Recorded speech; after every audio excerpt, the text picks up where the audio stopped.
relève dans sa grâce au nom de Jésus-Christ. Amen. Bon dimanche à toute l'Église. Je vous salue tous dans le nom de Jésus-Christ. J'espère que vous allez bien et que votre semaine s'est bien passée par la grâce de Dieu. Est-ce que quelqu'un me dit Dieu est bon? Dieu est bon. Dieu est bon, Dieu est bon, Dieu est bon. Il est tellement bon et il nous renouvelle ses bontés chaque matin. Amen. Nous sommes dans notre année de la dépendance à Elohim. Jean chapitre 15, verset 5. Il est le sept, nous sommes les sarments. Et nous avons baptisé ce mois de janvier comme étant le mois de la reconnaissance, de la gratitude, des actions de grâce envers ces dieux. Et nous étions en train de voir ensemble qu'est-ce que nous devons lui apporter ou lui donner comme offrande d'action de grâce. Est-ce que Dieu il a besoin de l'argent? Oui, l'argent peut servir à l'œuvre de Dieu. Les offrandes peuvent servir. Nous pouvons bénir l'Église, c'est une bonne chose. Nous pouvons faire ce que la Bible dit, c'est une bonne chose. Mais qu'est-ce que Dieu attend comme offrande? Qu'est-ce que Dieu veut que nous puissions lui bâtir comme autel à ces mois d'action de grâce? Nous avons dit que nous allons parler des 4 sous-thèmes, des 4 petites choses que Dieu attend de nous pour lui exprimer notre gratitude. La première des choses, le Seigneur nous a dit que comme nous avons changé de temps, nous sommes plus en 2025 et que il nous a fait grâce d'accéder à une nouvelle année. Le Seigneur nous appelle au changement. Les temps aussi changent. Il n'y a que Dieu qui ne change pas. Moi et toi, nous devons changer. Parce que la mission qu'il a confiée aux 5 ministères, c'est le perfectionnement des saints. Quand on parle de perfectionnement, c'est-à-dire qu'il y a un changement vers le bien. Que Dieu nous bénisse. Amen. Alors, ça sera absurde si nous ne changeons pas.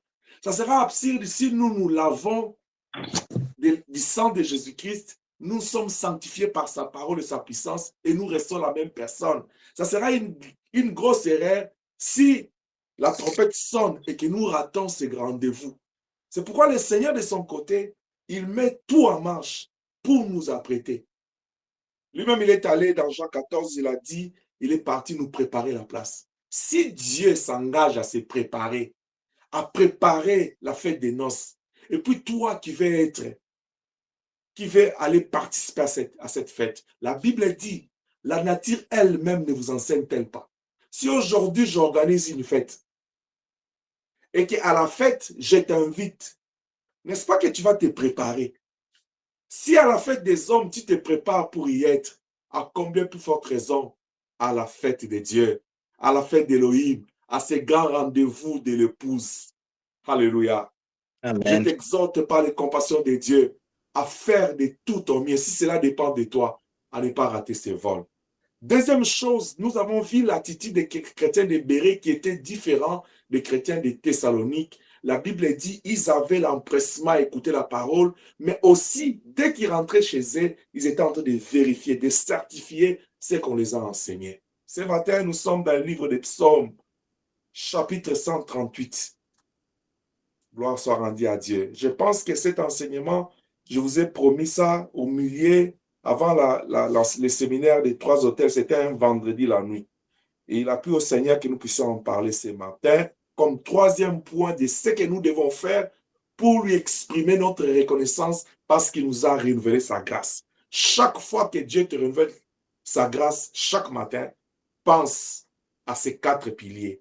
La Bible dit, dans Psaume chapitre 138, nous commençons au verset 1er de David, « Je te célèbre de tout mon cœur, je chante tes louanges en la présence de Dieu. Je me prosterne dans ton saint temple et je célèbre ton nom à cause de ta bonté et de ta fidélité, car ta renommée s'est accrue. » Si c'est ta Bible, souligne cette phrase, ta renommée s'est accrue par l'accomplissement de tes promesses, parole du Seigneur. Qu'il te plaît ce matin, que nous puissions disparaître, que toi tu apparaisses. Nous avons besoin de cette pierre de Jérémie, afin que tu le poses encore sur nos lèvres, afin que nous puissions parler de ta part. C'est dans le nom puissant de Jésus que tout esprit soit soumis à l'autorité du Christ. et que Saint Jésus règne en ces lieux. Au nom de Jésus-Christ, nous disons Amen. Amen. La Amen. Bible dit, Amen. car ta renommée s'est accrue. Mon sous-thème, les troisième chose que nous devons faire, c'est, la Bible dit, la renommée de Dieu s'est accrue. C'est pourquoi j'intitule ma prédication de ce matin, la renommée d'Élohim s'est accrue. Quand on parle de la renommée, on voit une rumeur qui se répand, une rumeur qui répand l'opinion publique à propos d'une personne. Quand on parle de la renommée d'une personne, c'est-à-dire l'opinion publique, la société, son entourage, les autres personnes sont en train de répandre une opinion sur lui. En d'autres termes, ils sont en train de répandre une opinion sur la personne qui jouit il peut jouir d'une bonne réputation comme d'une mauvaise réputation. Donc, la renommée d'une personne peut être positive ou négative. Cela dépend de ce que tu dégages. Cela dépend aussi des cœurs de l'homme. Parce qu'il y a des gens, ils dégagent une bonne renommée, mais le cœur de l'homme est tortueux par-dessus, il dégage une mauvaise renommée pour la personne. Alors, la Bible dit, David est en train d'adorer le Seigneur. Il dit, car ta renommée s'est accrue. C'est-à-dire, l'opinion, le monde est en train de répandre une bonne réputation de toi parce que tu es Dieu.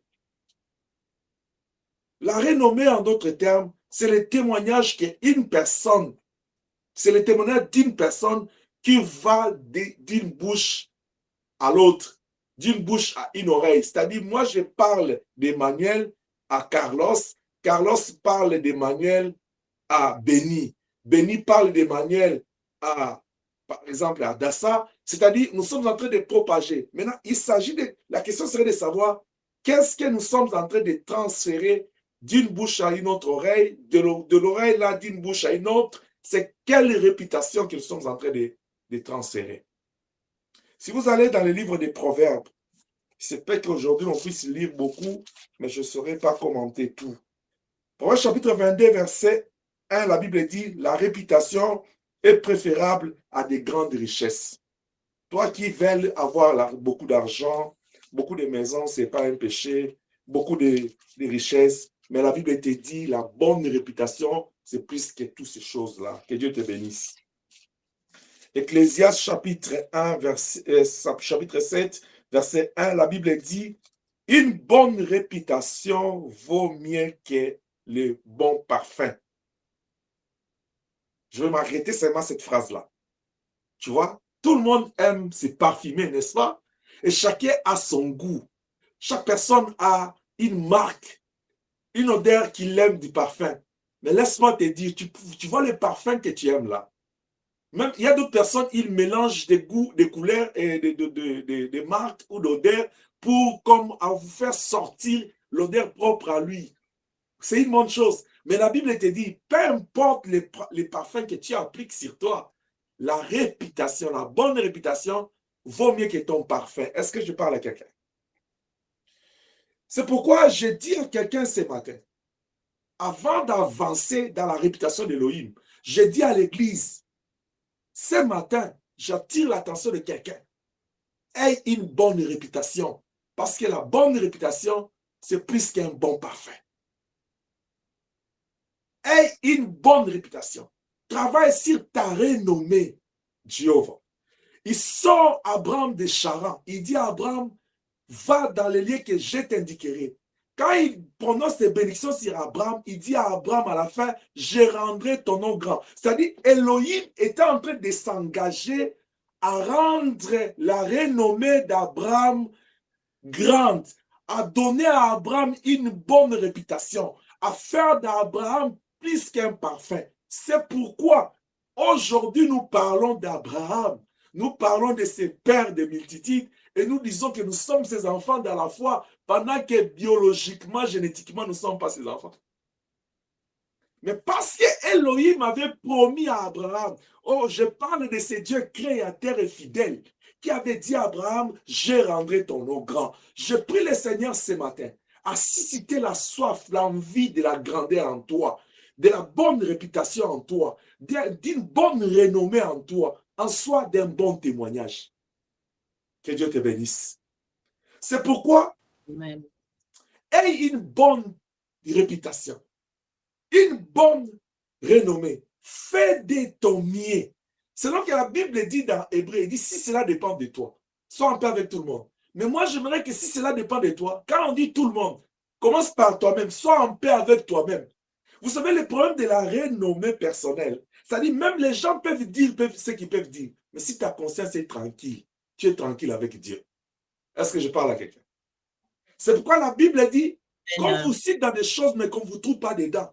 Vous travaillez sur votre renommée, même si les gens, ils sont méchants. Parce que, tu sais, il y a une chose, le monde là où il est rendu, tu ne trouveras pas toujours de bonnes personnes. Un jour, le Seigneur a parlé aux disciples et dit, celui qui ne boit pas mon sang, qui ne mange pas ma chair, ne sera pas sauvé. Vous savez comment ils se sont détachés de lui. Mais les 12 qui étaient restés croyaient qu'ils étaient les bons. Le Seigneur les a regardés et dit, parmi vous, il y a quelqu'un qui va me trahir. Tout le monde était, presque tous les disciples étaient agités. Jésus-Christ leur a dit, tous ceux qui sont avec nous, tous ceux qui sont parmi nous là, ils ne sont pas avec nous. Parce qu'il y avait un qui devait les trahir. C'est-à-dire, ne pense pas que tout autour de toi, tous ceux qui t'entourent sont de bonnes personnes. C'est pourquoi les sages, ils ont raison quand ils disent, dis-moi qui t'y hante, je te dirai qui t'y est. Fais attention à qui tu côtoies. C'est pourquoi Psaume 1 te dit, errez l'homme qui ne marche pas selon les conseils des méchants, qui ne s'assied pas avec les bons. Tu vois, il y a un problème au niveau tout autour. Surtout dans ces pays où le sourire n'a pas de prix. Tu vas voir quelqu'un qui te dit, toi tu penses que non, c'est bon. Non, non, le cœur de l'homme est tortueux par-dessus. Tu peux le connaître. Alors, comme tu ne peux pas aller connaître le cœur de l'homme juste dans ses reins, tout ce que toi tu dois faire, laisse ta conscience tranquille. Travaille sur ta réputation. Travaille sur ta renommée. Travaille sur ton témoignage. Sois en communion avec Dieu. Sois en paix avec tous. Parce que dans la vie, même quand tu travailles, je me rappelle d'un grand frère, il était secrétaire général chargé des finances à l'université, mais c'était vraiment un grand frère. Il me disait toujours, fais-toi beaucoup d'amis que d'ennemis. Ça, c'est le conseil, c'est un kimbanguiste qui m'a donné ça. Et moi, j'ai retenu ça, ça fait depuis 2002. J'ai ce conseil-là avec moi. Il dit, écoute-moi bien, petit frère. Partout où tu passeras dans la vie, il y aura toujours des gens qui seront méchants envers toi. Alors, fais de ton effort pour être en paix avec eux. Mais je te rassure, même quand tu feras tout, il y aura tous des gens qui seront pas d'accord avec toi. Ils ne seront pas toujours en train d'apprécier ce que tu es. Mais ce qui est bon, que ta conscience soit calme. C'est-à-dire, quand tu fais des choses, tu te rassures que non, dans ma conscience, je suis calme. C'est là où je t'exhorte ce matin.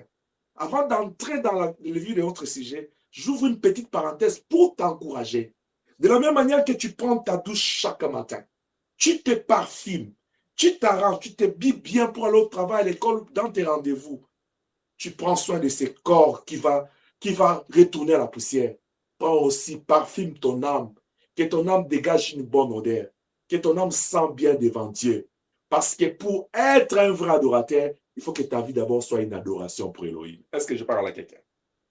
Amen. Fais de ton mieux pour cultiver et garder ta bonne réputation, ta bonne renommée, ton bon témoignage. Mais aussi, ne gâche pas la réputation des autres, s'il te plaît. Ne gâche pas la réputation des autres pour rien.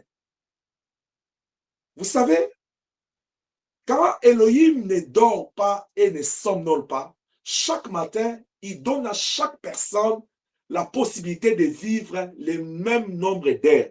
Tout le monde, nous avons 24 heures. Mais il y a des gens où Dieu les prend au milieu de la journée. Mais quand il lève le soleil, c'est 24 heures. Alors, tu as tes 24 heures, tu veux la quiétude, tu veux la paix, ne va pas aussi déranger la paix de l'autre. Soit cette Marie, cette Élisabeth, quand vous vous rencontrez, quand tu penses à l'autre, ou bien quand l'autre est chez lui, il pense à toi, il sent la paix. Vous savez, il y a d'autres noms, quand ça te vient à l'esprit, ça te déstabilise. Tu n'as pas la paix parce que tu sais que non, la personne là, il a un cœur, je ne sais pas comment tu peux qualifier ça. Donc, il te met déjà mal à l'aise. Il y a d'autres présences, quand la personne s'en vient vers toi. Toi-même, tu sens, tu es comme déstabilisé parce que tu sais ce qui va suivre. Alors, fais-toi un effort que tu ne sois pas cette personne-là qui va aller gâcher la réputation des gens pour rien.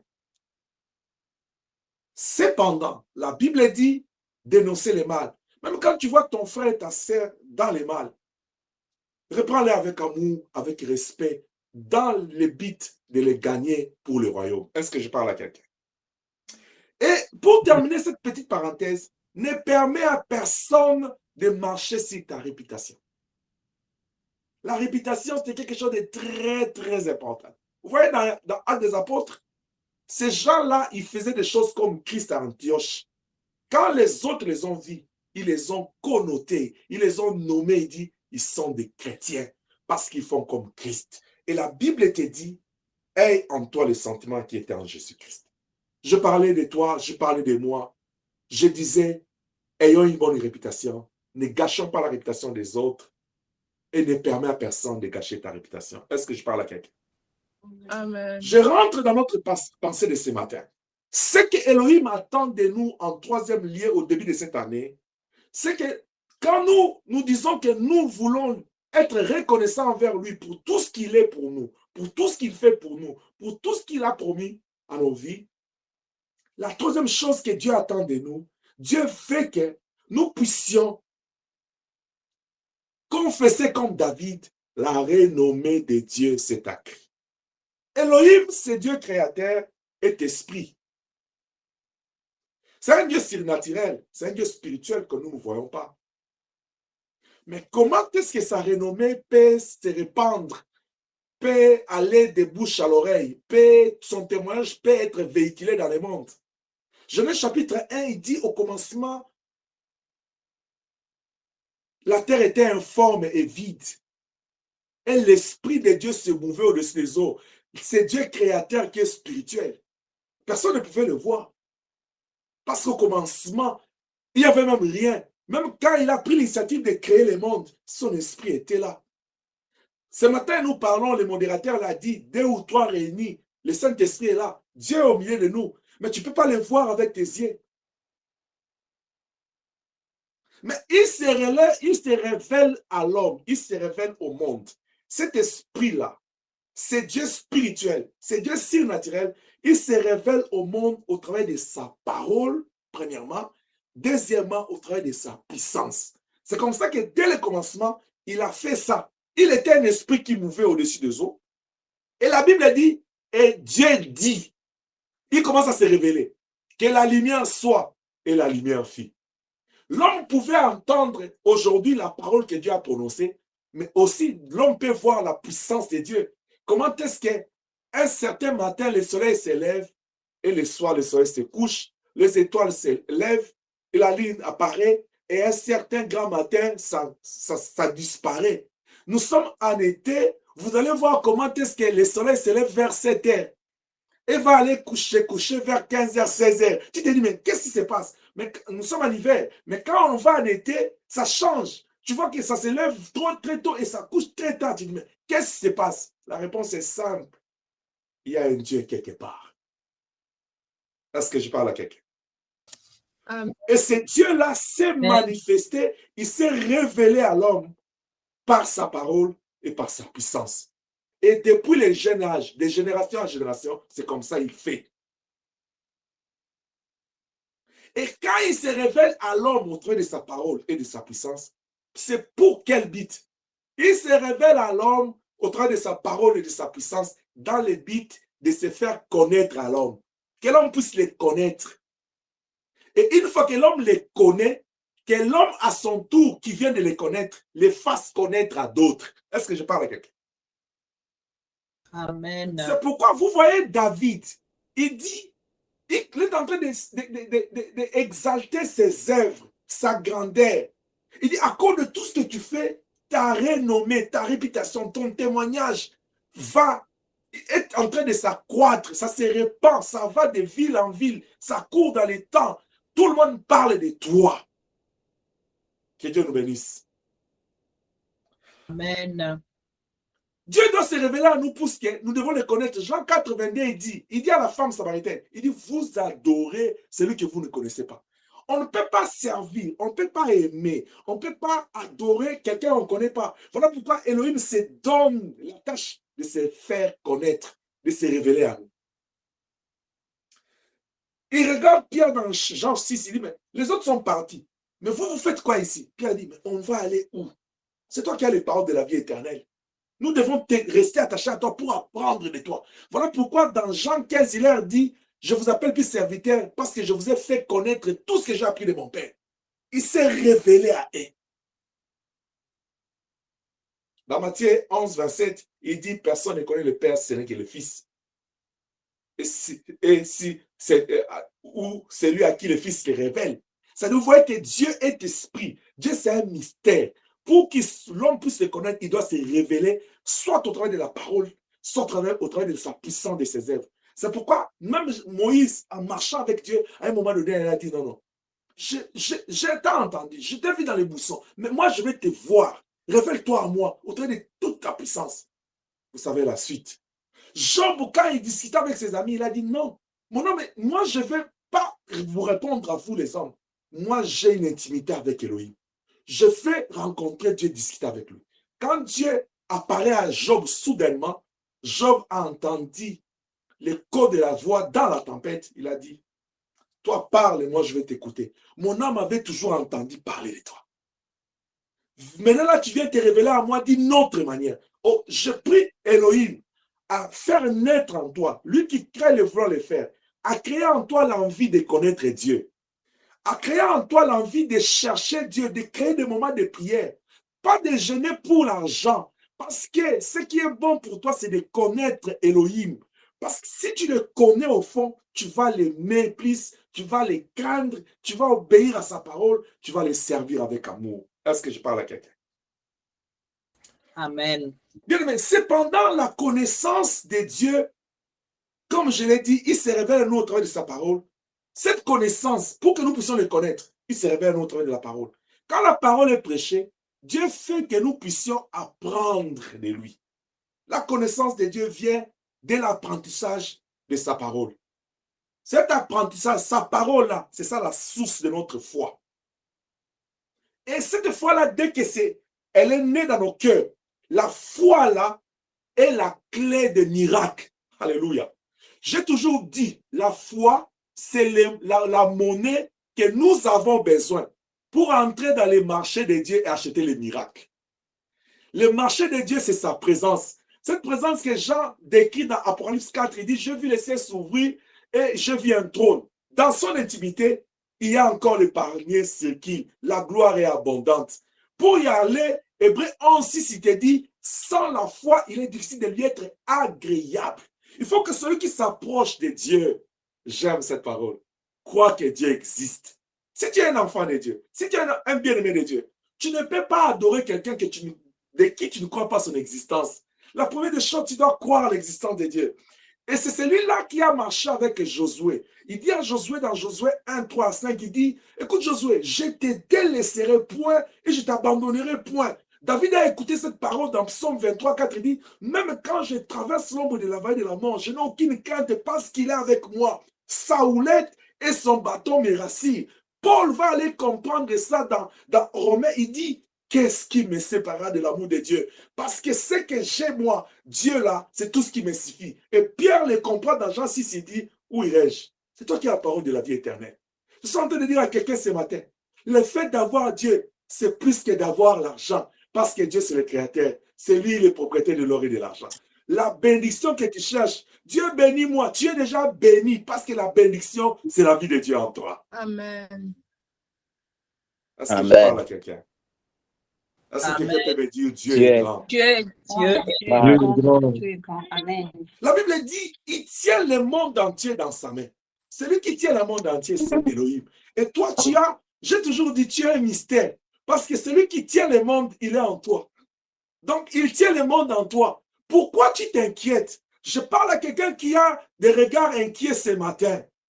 Bannis l'inquiétude dans ta vie. Chaque fois quand tu te réveilles, chaque matin, bénis le ciel. Que la joie bondisse dans ton cœur. Que la paix parsemène ton âme. Parce que c'est lui qui t'a donné un matin. Il s'appelle le roi de Salem, le Dieu de paix. Celui-là va t'accompagner. Il a dit, à l'aller, comme au retour, il sera ton Dieu. Parce que c'est un Dieu qui tient à sa renommée. Il est ce Dieu-là puissant. Il fait des choses pour sa renommée. Est-ce que je parle à quelqu'un? Alors, Amen. cette connaissance que nous avons de la parole, ça va créer la foi en nous. Romains chapitre 10, verset 17, il dit, 14 à 17, il dit, s'il n'y a pas de gens pour prêcher, comment les gens vont croire? Si ces gens ne sont pas envoyés, allez lire tout ça. Mais la clé de tout, il dit, la foi vient de ce qu'on entend. C'est-à-dire, quand tu écoutes la parole, Dieu lui-même fait un mystère. Il crée la foi en toi. C'est pourquoi je t'exhorte, quand tu es dans la présence de Dieu, quand tu médites, ne sors pas de la présence de Dieu sans pour autant prendre quelque chose pour ton âme. C'est comme quelqu'un qui va, on dit la table est servie, tu vas à table, tu ne manges pas, tu restes là, tu ne savoures pas la nourriture.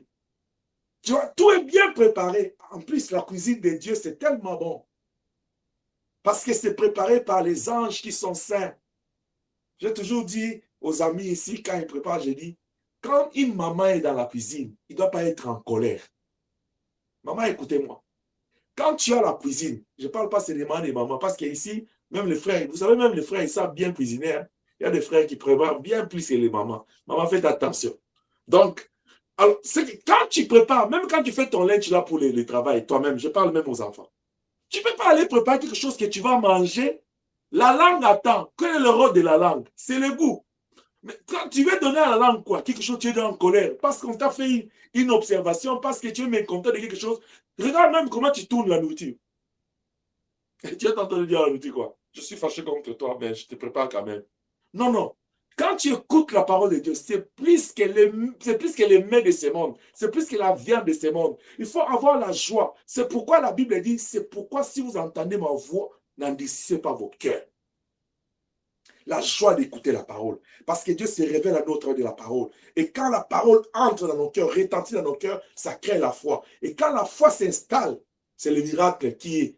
La foi appelle le miracle. Voilà pourquoi dans Marc, il dit 16, 16, il dit, voici les miracles qui accompagneront ceux qui auront cru. La Bible dit, tout est possible à Dieu et à celui qui croit. Il dit à la femme de la paix de sang, il dit, ma fille, ta foi t'a sauvée, va en paix.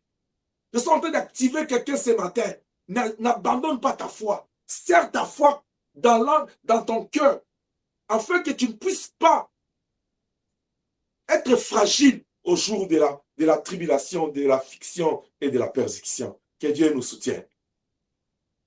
Cette foi-là, j'ai dit, c'est la clé de l'expérience de la puissance de Dieu qui te pousse à grandir. Parce que quand tu as la foi te pousse à grandir avec Dieu, à expérimenter la puissance de Dieu, à obéir à la parole de Dieu, à faire confiance en Dieu. Et quand tu grandis dans la foi, cela te pousse à craindre Dieu. Cela te pousse à porter les témoins de Dieu dans les lieux différents. C'est là où la renommée de Dieu sera répandue. Parce que si tu as la foi, tu vas faire confiance à cette parole et tu vas commencer à marcher pour dire aux gens, voilà ce que Dieu a dit. Voilà ce que Dieu a fait dans ma vie. Voilà ce que Dieu a fait dans la vie de l'autre au travers de moi. Voilà ce que Dieu a fait dans la vie de l'autre au travers de notre papa, au travers de notre église, au travers de tels serviteurs. J'ai entendu un tel témoignage. Cette semaine, j'étais béni par Maman Sidonie. Elle m'a envoyé un lien, une prédication là. Je l'ai même partagé avec l'homme de Dieu, le berger. Et cette prédication-là, ça a tellement été édifiant. Ce n'est pas moi qui ai prêché. C'est un père. Ce papa-là, quand il parle, c'était tellement bon que j'ai dit, waouh. Vous savez, quand tu es en face d'un homme de Dieu qui est âgé et qui parle des choses de façon posée, respectueuse, et qui te donne, qui te démontre la puissance de Dieu, la place de la parole de Dieu, de la puissance de Dieu dans la foi, ça fait du bien. Alors, je me pose la question. Cette parole que tu écoutes, quand Dieu se révèle à toi chaque fois, est-ce que ça crée la foi dans ton cœur? Et cette foi-là, est-ce que ça te pousse à grandir dans l'intimité avec Dieu? Et cette croissance dans l'intimité avec Dieu, est-ce que ça te pousse dans la crainte de Dieu, dans l'obéissance de Dieu, dans la sanctification, à servir Dieu, à aimer ton prochain? Vous voyez ce que la parole de Dieu est capable de faire? D'abord de venir booster, de venir bouger notre cœur, afin de créer d'abord la foi. Parce qu'il sait que dès qu'il y a la foi à elle seule est capable de générer beaucoup de choses. La croissance, la confiance en Dieu, l'obéissance, la crainte de Dieu, la motivation de servir. Voilà, Abraham a écouté juste, sors de ta patrie. Il a fait foi à cette parole. Il a fait ses valises. Il dit, je pars. Mais qu'est-ce qui a fait qu'Abraham puisse partir? C'est sa foi. Mais cette foi-là a fait quoi? Qu'est-ce que la foi a travaillé en lui? Il a mis en lui la confiance en Dieu. Il dit, celui qui vient de me parler, ce n'est pas mon père, ni le grand-père, c'est Elohim, le Dieu créateur. Je sors avec cette parole. C'est pourquoi, quand quelqu'un grandit dans les choses de Dieu, dans la foi, c'est cette foi-là qui va lui donner la motivation de propager les témoignages, la renommée de Dieu. C'est quand tu vas commencer à propager la renommée de Dieu, c'est-à-dire la parole, la puissance de Dieu, les œuvres que Dieu a accomplies dans ta vie. Gloire au Seigneur. Amen. Que le Seigneur soit béni. Amen. 1 Samuel chapitre 17, pendant que je parle, le Seigneur m'amène dans 1 Samuel chapitre 17. Ces jours-là, ils étaient sur les champs de bataille. Philistins à côté, les enfants d'Israël à côté. La Bible dit, ils ont fait 39 jours. Goliath était l'héros qui sortait, qui insultait le nom de l'Éternel. Il a fallu que Dieu puisse aller dans la forêt pour prendre son serviteur qui avait compris les mystères de la renommée d'Élohim. Parce que c'est lui qui nous parle de ça. Quand il arrive, ça coïncide le 40e jour. Dieu est bon. Il arrive comme ça. Ça coïncide que l'incirconcis de Goliath insulte Elohim, notre Dieu. Mais comme lui, il avait le mystère de la renommée de Dieu, il avait la parole, la connaissance de Dieu et les œuvres avec lui. Bien-aimé, je suis en train de te dire, ne grandis pas seulement dans la connaissance. Il faut que cette connaissance-là puisse opérer en toi, que cela puisse prendre vie, que tu aies aussi les œuvres. C'est pourquoi dans Jean, il dit, si vous ne croyez pas à cause de la parole, croyez à cause des œuvres. Parce que la parole plus les œuvres, ça fait la puissance de la renommée. Est-ce que je parle à quelqu'un? Amen. La Bible dit, la prédication de la croix, c'est une folie pour ceux qui périssent, mais c'est la puissance de Dieu pour ceux qui croient en Jésus-Christ. Cette parole est esprit et vie. Ce n'est pas de la littérature. Si tu as suivi l'autre prédication que j'ai postée, je parlais de l'histoire de la Bible, pas de la manière théologique, mais de la manière spirituelle, pour te dire, ça c'est un livre sacré, c'est un livre spécial. Chaque auteur fait son livre, il va dire la vie des papis. Il va parler de ça, après il signe à la fin auteur papi. Mais dans ses livres, l'auteur c'est Dieu lui-même. C'est comme ça, notre papa Lifoko a chanté, a dit, c'est l'écriture de Dieu lui-même. Dieu écrit plus que les hommes. Parce que quand Dieu veut écrire, il va dire, Emmanuel, prends ce livre, toi tu écris ce que tu vois. Il dit, toi, Bonel, toi tu vas écrire ce que tu entends. Il dit, ok, Jos, toi tu vas écrire ce que tu vois et tu as vécu. Chacun écrit ce que Dieu lui dit. À un autre, il dit, tu écris mais tu scelles ça. Vers le temps de la fin, la lumière va apparaître. Il y aura un autre qui viendra éclairer ce que toi tu as écrit. Un livre qui a plein d'écrivains. Mais les écrivains là n'ont pas écrit leurs choses. Ils ont écrit les choses que le propriétaire du livre leur a inspirées. C'est pourquoi la Bible dit c'est poussé par l'esprit que les hommes ont parlé de la part de Dieu et toute écriture est inspirée de Dieu. Que Dieu nous bénisse. Alors, c'est à cause de la parole de Dieu que nous recevons quand Dieu se révèle à nous et de la puissance de Dieu que nous expérimentons quand Dieu opère, quand Dieu nous visite. C'est deux instruments qui font la force de Dieu, qui constituent les canaux par lesquels Dieu se révèle à l'homme. Quand l'homme expérimente la puissance de la connaissance et la puissance de Dieu, de la gloire de Dieu, l'homme va s'avancer. Il va aller maintenant parler à ceux qui les entendent. Vous savez, cette histoire de la renommée de Dieu n'a pas commencé aujourd'hui. Comme vous savez, moi j'aime nager dans les Écritures. Dans l'Ancien Testament, le nom d'Elohim s'est répandu à cause de sa puissance, de sa gloire, de sa parole, en commençant par Genèse, jusqu'à Malachie. Tous ces livres qu'on a écrits là, tout ce qu'on a écrit, ça constitue la preuve de la renommée de Dieu. Soit c'est ce que Dieu a dit, ou c'est ce que Dieu a fait. Il n'y a que deux choses. Et toutes ces deux choses-là, c'était dans le but de se révéler à l'homme dans sa pensée qui est sa volonté, sa parole, et dans sa puissance glorieuse. afin que l'homme puisse les connaître.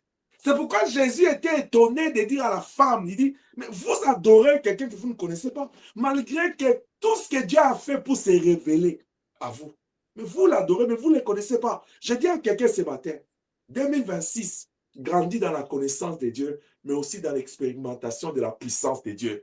Parce que ces deux choses vont t'aider à faire croître la renommée de Dieu. La renommée de Dieu a besoin de grandir. La renommée de Dieu doit atteindre les extrémités de la terre. C'est à cela qu'il nous a appelés. Il vient, quand il crée l'homme, dans Genèse 1, il dit, faisons l'homme à notre image. Il parle. Quand il a fini de parler, il est allé prendre la poussière. Il a fait le travail. Il a soufflé dessus. La parole, la puissance. Aujourd'hui, nous disons, Dieu a créé l'homme à son image. Et nous voyons que pourquoi il crée l'homme à son image? Parce que Elohim est esprit. Il fait que les hommes puissent, la créature, le monde qu'il a créé puisse les connaître. Il faut maintenant qu'il puisse se révéler à un être, que cet être-là soit son image. Que cet être-là, quand on le voit, on voit Dieu. Cet être-là, qu'il soit capable de refléter la gloire de Dieu dans ce monde. Je dis à quelqu'un, tu as été créé pour refléter la gloire de Dieu. Parce qu'il dit, faisons l'homme à notre image. En soi, tu es la photocopie de Dieu. Et tu dois faire de ton mieux de vivre ta vie en photocopie. Toi, tu dois toujours copier Dieu. Arrête de copier le monde. Oh, pourquoi tu fais? Oh non, parce que tout le monde fait. Toi, tu n'es pas tout le monde. 1 Jean 4, 17, il dit, tel il est, tel nous sommes. On doit te voir, on voit Dieu. Quand tu parles, on dit, Pierre, tu es l'un d'eux. Même si tu nies, mais on sent, même dans ton langage, que tu es l'un d'eux. Que Dieu soit béni. Amen. Jean chapitre 9, verset 3. On regarde l'homme aveugle né. Les disciples demandent, mais cet homme est né aveugle. Est-ce que c'est à cause de ses péchés ou le péché de ses parents? Je ne vais pas dans tous les détails parce que vous savez que j'ai déjà parlé de cet homme. Mais comment une personne qui est née aveugle, ça peut être à cause de ses péchés à lui? Lui, il a péché au dans le ventre de sa mère? Non. Disons un peu, à cause des péchés de ses parents, si on parle de la malédiction de 3e et 4e génération, ça peut faire des sens. Mais ses péchés à lui, ça fait sens parce qu'il est né aveugle. Jésus va répondre, il dit, il est né aveugle pour que les œuvres de Dieu se manifestent au travers de lui. C'est pour que la renommée de Dieu puisse se répandre, que Dieu se révèle dans toute sa puissance. Je parle à quelqu'un ce matin, tu peux regarder ta vie, il y a un aveuglement quelque part, il y a un défaut quelque part, il y a une persécution quelque part, il y a une souffrance que tu traverses. Laisse qu'au travers de ta souffrance, que la mer rouge se fende en deux, que Elohim se révèle en toi et que Dieu prenne cette situation que tu es en train de vivre afin que sa renommée se révèle dans ta vie. Que les anges, tout le monde sache que toi, tu es un enfant de Dieu. Amen. Il peut t'arriver que tu es dans un dossier que tu attends la réponse. Tu es dans une situation que tu veux que ça marche. Laisse que je prie Dieu pour toi ce matin. Que le Dieu de la renommée, c'est lui qui fait la gloire. Vous savez, quand le diable voulait s'emparer de sa gloire, Dieu n'a pas voulu parce que Dieu aime sa renommée. Que ce Dieu de renommée te localise là où tu es. Toi qui écoutes cette parole, lorsque la foi naisse en toi, tu fasses confiance à Dieu. Que cette porte s'ouvre dans le nom de Jésus. N'est-ce pas qu'il est écrit, quiconque je bénirai, il sera béni. Que Dieu te bénisse. Je parle à celui qui a la clé de David. C'est là quand il ouvre, personne ne peut fermer. Que Dieu ferme toutes les portes que les méchants ont ouvertes devant toi et qu'il ouvre la porte que toi tu attends de lui. Que l'Élohim te fasse la grâce au nom de Jésus-Christ. Amen. Amen. Amen. Amen. Jéhovah. Amen. Amen. Dès Adam, passant par Abel, passant par Seth, Noé, Abraham, Isaac, Jacob, passant par Joseph, Moïse, Josué, Israël, jusqu'à l'établissement du Canaan, les juges sont arrivés, les prophètes, les sacrificateurs, les rois, tous ceux qui ont servi. Même Daniel, allant vers la fosse au lion, il dit, je sais que le Dieu de renommée va m'accompagner, il me délivrera là-bas. Oh, je parle encore à quelqu'un. Même si tu es dans la fournaise ardente, que celui qui a délivré Meshach Abednego te délivre au nom de Jésus-Christ. Dans le Nouveau Testament, Dieu ne s'est pas arrêté là. Étant donné que l'Ancien Testament, c'était la préfiguration des choses à venir, Dieu veut se révéler clairement pour dire, j'aime ma renommée. J'ai créé le monde pour éclater, pour que le monde, que je quitte le spirituel. Dans le spirituel, les anges, les archanges, les chérubins, les êtres vivants, les 24 veillards, les séraphins, ils sont déjà habitués. Ils savent comment ça se passe parce qu'ils ont une seule activité. C'est prosterner nuit et jour, lui dire qu'il est saint, il est saint, il est saint. Alors, je fais autre chose. Je vais aller créer un autre monde pour que je me révèle. Or, le monde là que je vais créer, je ne vais pas créer encore un monde spirituel. J'ai besoin d'un monde physique. Alors, je vais aller me révéler alors. Ça, c'est le plan de Dieu. Quand il arrive, il envoie Jean-Baptiste. C'est lui qui commence, qui annonce, qui déclenche la nouvelle alliance. Parce qu'il était le précurseur du Messie. Il dit, je suis la voix de celui qui crie dans les déserts.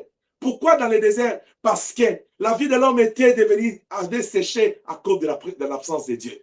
Alors, il fallait que l'homme puisse retourner à la source d'eau vive intarissable, qui est Elohim. Afin que l'homme puisse vivre, que des fleuves d'eau vive jaillissent en lui. Alors, il a crié, il a planifié les chemins du Seigneur. Et quand il a vu l'agneau, il dit, voici l'agneau qui ôte le péché du monde. Jean a amené la parole. Jésus-Christ amène la parole et la puissance.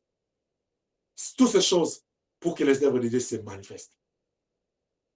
Et de Jésus-Christ, les apôtres, les enfants des apôtres.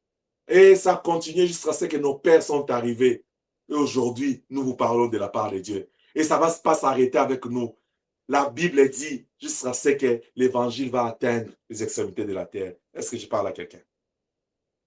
Amen. Mais dans toutes ces choses, nous devons nous poser la question. Parce que nous bénéficions de la grâce de Dieu, de l'amour de Dieu, de la bonté de Dieu. Parce que nous disons que nous sommes dans un mois des actions de grâce.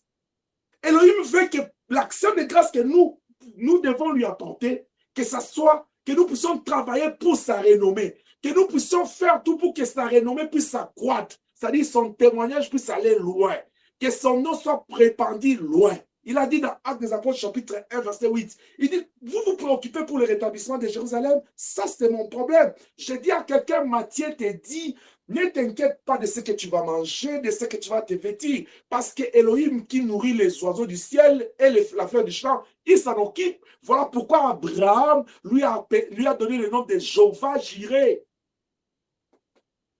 Tout ce qui doit te préoccuper, cherchez premièrement le royaume des cieux et toute sa justice. Les disciples rentrent dans Jean 10. Ils disent, Seigneur, les démons nous se sont soumis. On a prié pour les malades. On a fait, il dit, calmez-vous. Je dis à un ouvrier, même quand tu lèveras ta main comme ça chez toi, les gens ils tombent tous dans leur maison. Calme-toi. C'est pas cela que nous sommes appelés. Nous sommes appelés pour créer des trafics, des fêtes, les embouteillages des fêtes au ciel. C'est-à-dire, tu fais convertir un âme, on fait une fête. Un autre fait convertir un âme, on cherche l'espace, je parle comme un homme. C'est pour cette âme, on va faire la fête où? Il y a encore une autre, multiplier, activer la fête, parce qu'il y a toujours des âmes qui se convertissent. Il y aura une fête sans fin au ciel, parce qu'il y a des âmes qui se convertissent. Mais au moment où nous parlons, il y a arrêt de fête au ciel, parce qu'il n'y a pas de conversion. Même ceux qui étaient convertis, ils sont devenus rétrogradés à cause de l'apostasie. Que Dieu aide son Église, que le Seigneur aide son épouse. Amen. Que Dieu nous aide. Amen.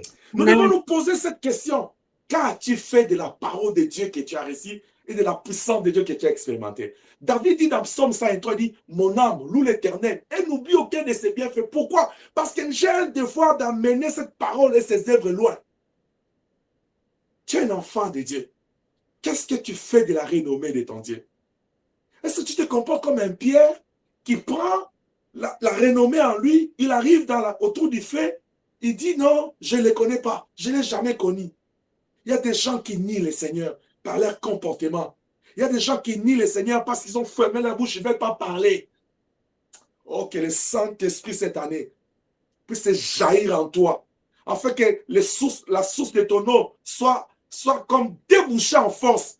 Que le Seigneur commence à faire avec toi des choses sans contrôle. Ta bouche là, je prie le Seigneur ce matin, le Dieu de Jérémie, à aller sur sa fournaise de feu, sur son autel du ciel, de prendre une pierre de feu, de poser sur tes lèvres. Tu parles qu'il y a argent, tu parles qu'il y a habit, tu parles qu'il y a amour, tu parles qu'il y a gloire, tu parles qu'il y a voyage, tu parles qu'il y a maison, tu parles qu'il y a, oh non, je vais voyager à l'étranger. Tu parles quelque chose de ce monde.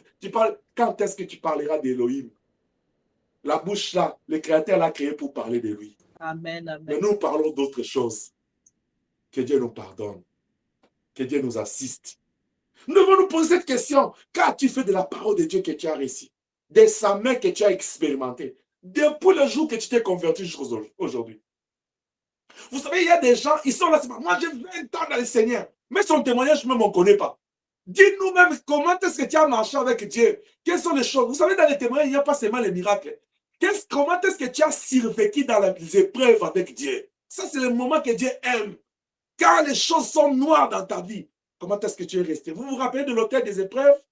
Comment est-ce qu'Abraham est allé à Momoridja pour expérimenter, pour exprimer à Dieu sa fidélité dans les épreuves?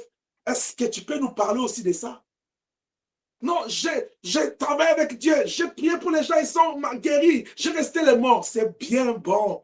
Est-ce que tu peux nous parler de l'aspect de Joseph dans ta vie? Comment est-ce que tu as traversé la tribulation? Comment est-ce que tu as pris la pierre comme Job en train de gratter sur ta peau et tu as attendu Dieu dans la patience? C'est là où on connaît les vrais. Les gens qui sont capables de sacrifier leur vie, de se priver pour la gloire du Seigneur, d'accepter la souffrance pour ses dieux, d'abandonner. Paul dit, il dit tout ce qui faisait ma gloire. C'est-à-dire, il y a des choses qui faisaient la gloire de Paul. Est-ce que je parle à quelqu'un? Amen. Amen. Il y a des choses qui faisaient la gloire de Paul. Mais posez à Paul la question. Pourquoi Paul, il accepte d'abandonner ces choses? Il a trouvé mieux ailleurs. Il a trouvé qu'il devait mieux faire, répandre la renommée d'Élohim. Si cela n'était pas le cas, il allait rester toujours au nom de Saul. Est-ce que je parle à quelqu'un? Il n'allait pas être un serviteur de Dieu.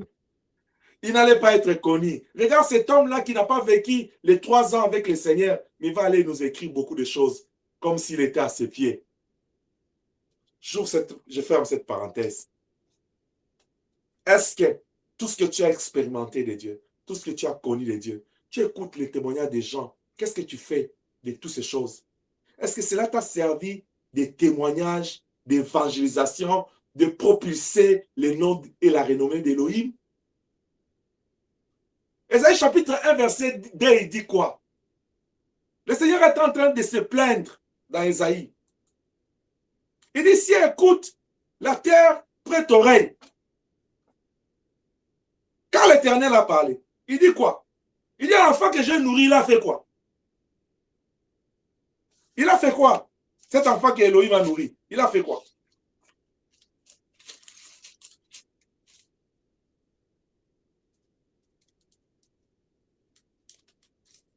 Si écoute, terre prête oreille, Ésaïe 1, 2, il dit, car l'enfant, quand l'Éternel parle, j'ai nourri et élevé des enfants, mais ils se sont révoltés contre moi. Un Dieu en deuil. Le ciel est en deuil. À cause du fait que moi et toi, on a bloqué l'expansion de la renommée d'Élohim. Il y a eu des gens qui ont travaillé. Abraham a travaillé, Jacob a travaillé, Isaac a travaillé, Joseph a travaillé, et Moïse a travaillé, Josué a travaillé, et les David et Samuel ont travaillé, les Jérémie ont travaillé, les Matthieu, les Pierre, les Timothée ont travaillé, nos pères ont travaillé, nous travaillons, toi tu travailles, nous continuons à travailler. 2 Timothée chapitre 2 verset 2, il dit, ce que tu as reçu de moi, confie-le aux autres qui seront capables de donner aux autres. C'est comme ça que la renommée de Dieu va se répandre. Si nous ne témoignons pas, si nous ne partageons pas, si nous n'évangélisons pas, nous allons rester seulement comme ça. Et vous allez vous dire, non, les gens ne viennent pas. Mais comment voulez-vous que les gens y viennent si vous ne parlez pas de votre Dieu? Alléluia. Amen. Pose-toi cette question. Qu'as-tu fait de la parole, de la puissance de Dieu que tu as expérimenté? Qu'as-tu fait pour que la renommée de Dieu puisse s'accroître, toi en tant qu'enfant de Dieu?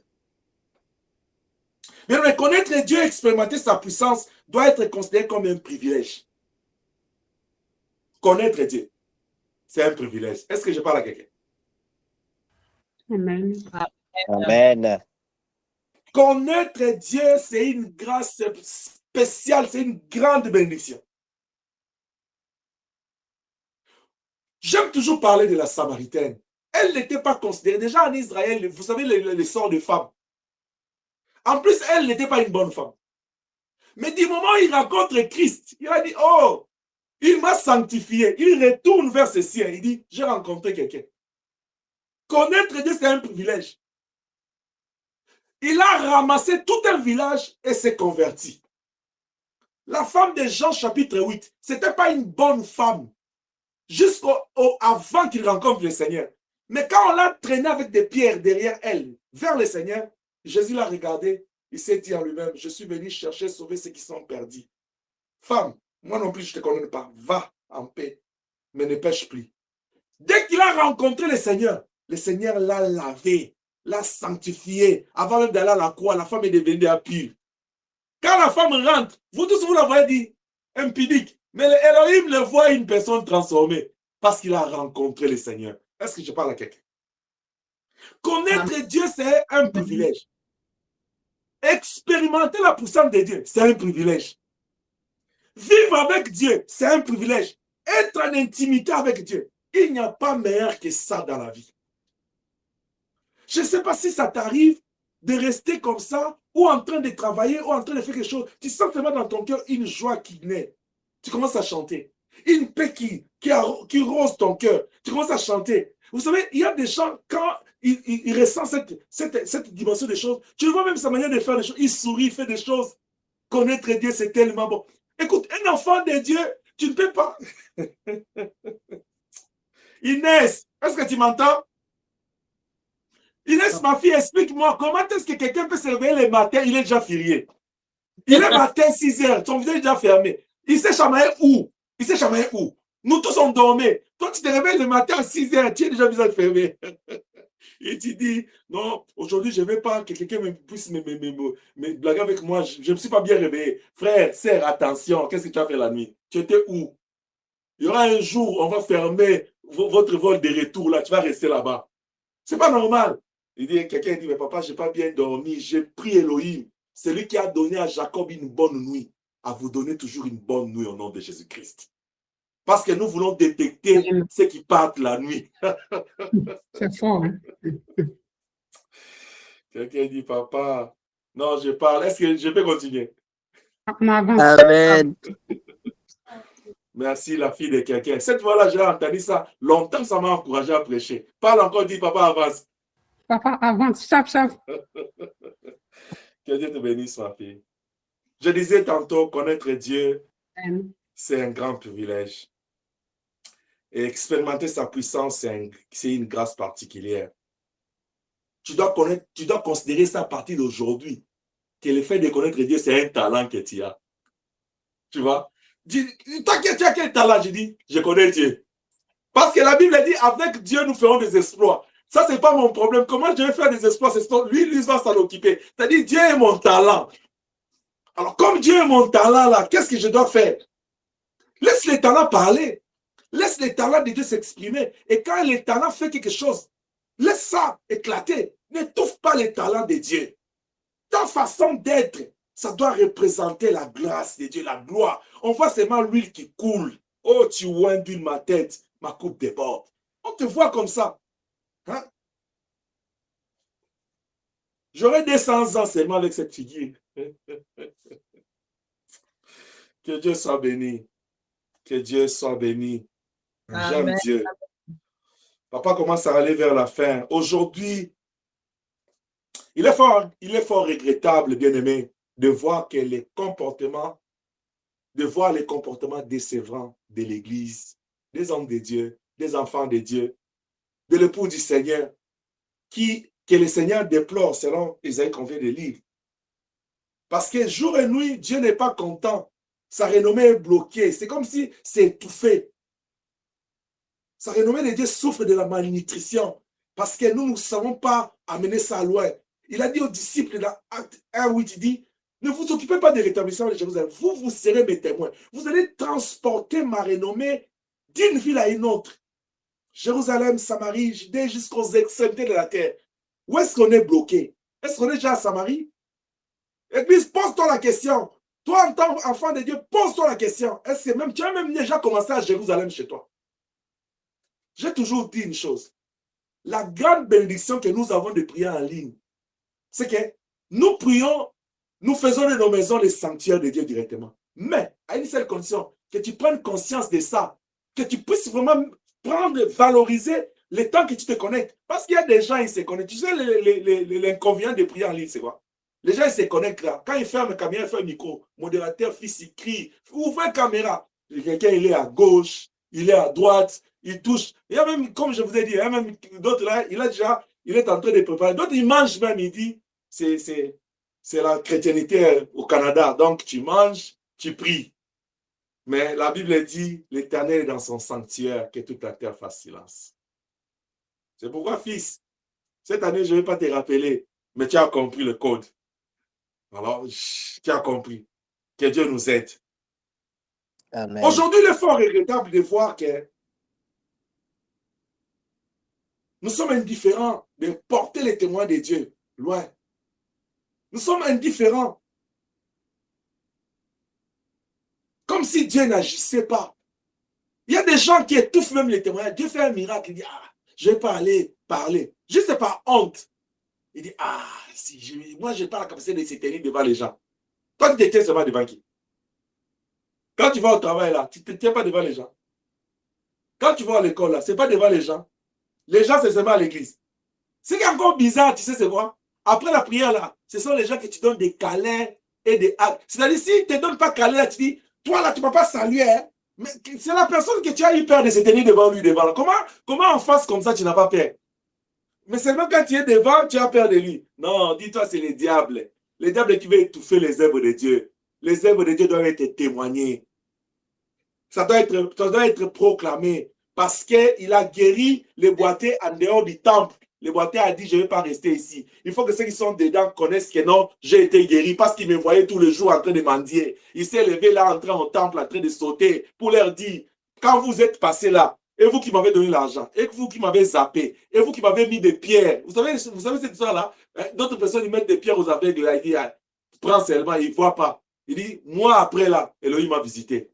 Je proclame sa renommée. Est-ce que je parle à quelqu'un? Amen. Mais finalement, d'une part, nous avons des hommes et des organisations qui ne s'occupent pas de répandre la renommée de Dieu. Et personne n'est choqué. Vous allez voir dans les églises, les gens, c'est beaucoup plus les noms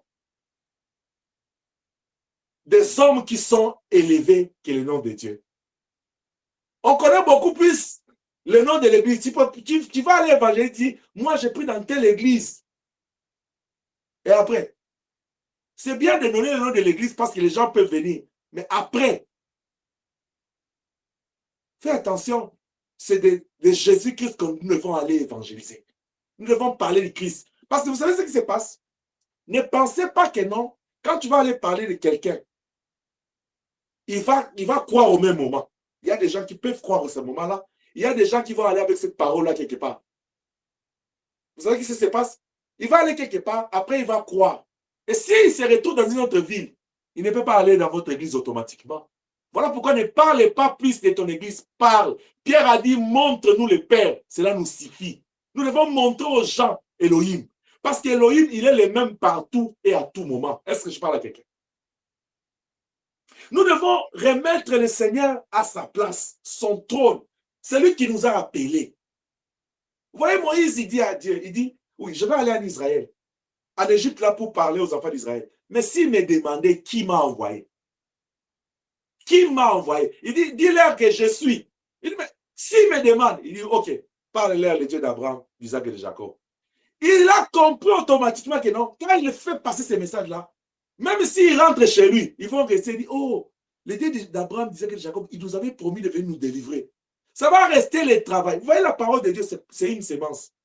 Même quand je parle ici, pourquoi on vous encourage d'aller encore réécouter les messages? Il y a d'autres choses que tu ne peux pas entendre bien ici. Quand tu vas aller encore réécouter, ça peut encore passer. C'est pourquoi, quand tu laisses la parole, tu dis non, non, je l'ai parlé, il n'écoute pas, je laisse. Ne laisse pas.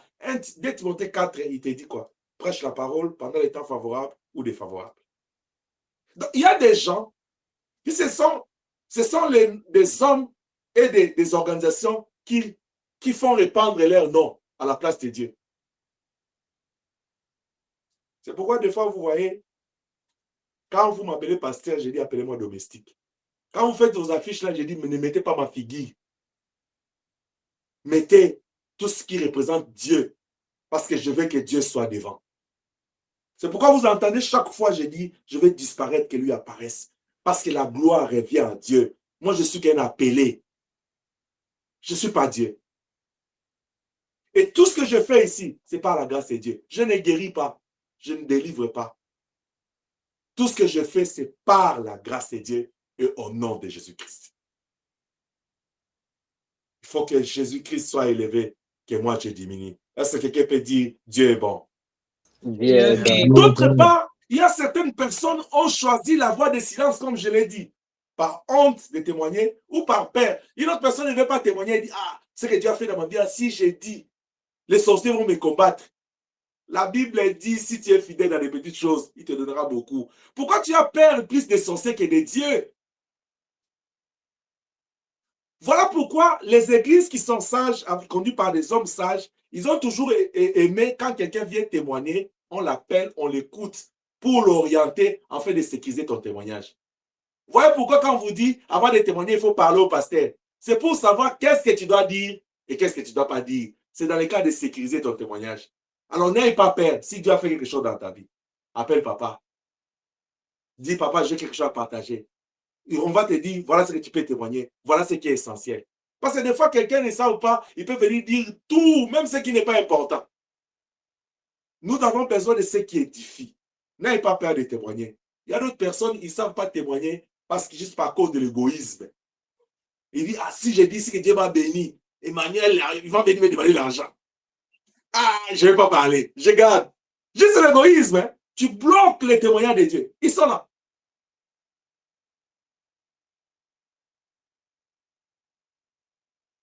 Bref, nous avons moins ou pas de témoins. Des gens qui sont debout, qui sont conscients, qui doivent amener les témoins de Jésus-Christ plus loin.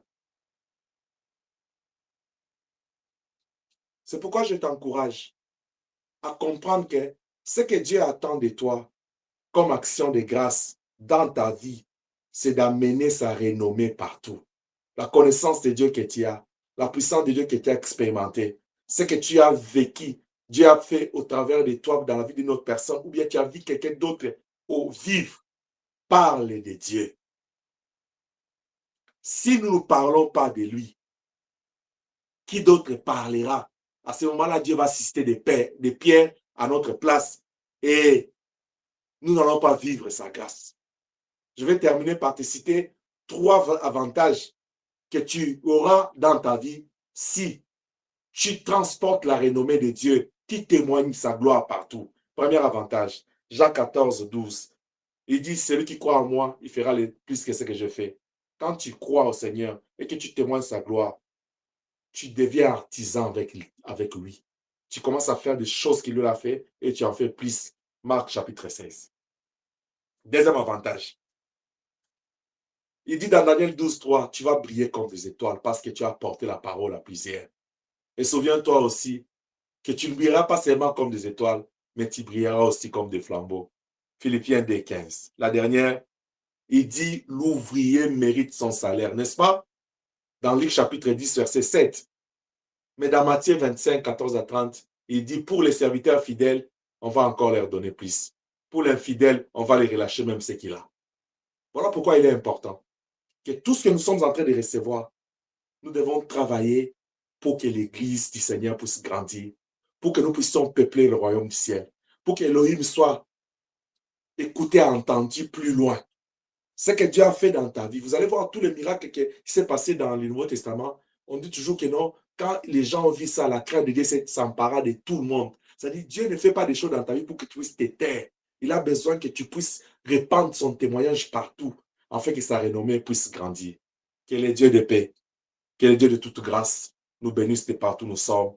Au nom puissant de Jésus-Christ, nous disons 3 fois Amen. Amen. Amen. Amen.